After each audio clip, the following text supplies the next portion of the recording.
Hey guys, what's going on? This week on Jay Speak, we cover questions. First question, do I have a cabinet preference? And this is in relation to in size of cab. So 112, 212, 410, 412, etc. I prefer 212s. And I only say that because it's a little more oomph than a 112 and it's not as jarring as a 412. I think nowadays 412s, unless you're playing bigger venues, do you really need a 412? And even then, there's so much different kinds of software, the Kempers, the Axe effects, and all that, that maybe you don't even need the 412s anymore. But 212s are a little more compact. I can throw a couple different speakers in there, get some different tones. It's easy to experiment with a 212. You know, the markets for used cabs are kind of funky. You could probably get a 412 for the cost of a 212. It really just depends who's selling it, if it's local, etc. Because you can't really want to ship a 412. 212 is probably easier to ship. I think 112s are great for recording, and they kind of don't blow you out of the room. You know, for live situations, rehearsals, that kind of thing, I really like a 212.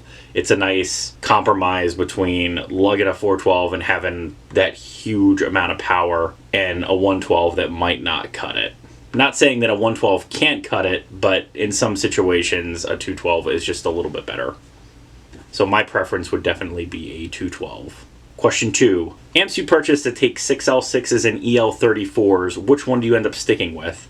I think it really depends on the amp. A lot of Mesas do that, where you can, swap tubes. You can do 6L6s or EL34s. I typically always put EL34s in them if they don't come with EL34s to begin with. I just prefer that tube.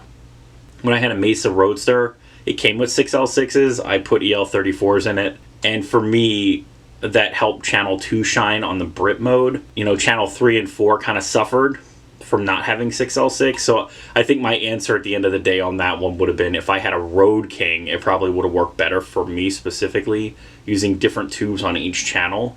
But overall, I tend to really like EL34s. Question 3. I'm debating between the Strymon Zelzah and the Walrus Polychrome. Which would you recommend? Interestingly enough, the Strymon can do flanger sounds, but it's kind of limited in my opinion. Really, Walrus doesn't make straight up normal type effects, and I mean that in a good way. Classic flangers like the MXRs of the world, and even the Orbit by Strymon, very flanger.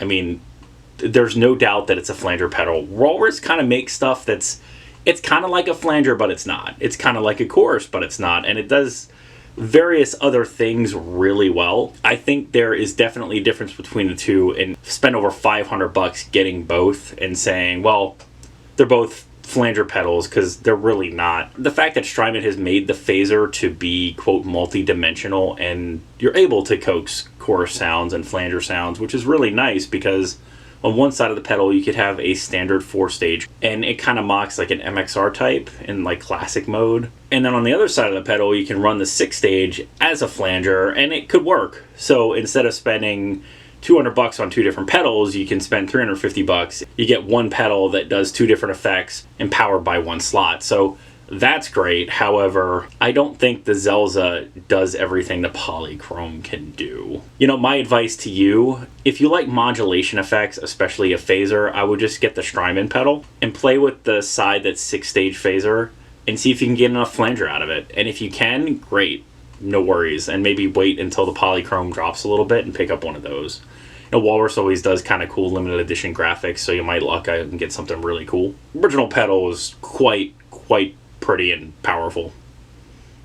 Thanks for the questions, everyone. If you have any questions, you can hit up my email, ContactTheJay@gmail.com, or you can leave your questions below. As always, thanks for watching. Remember to like, share, and subscribe. Many more videos to come. Don't miss one sub.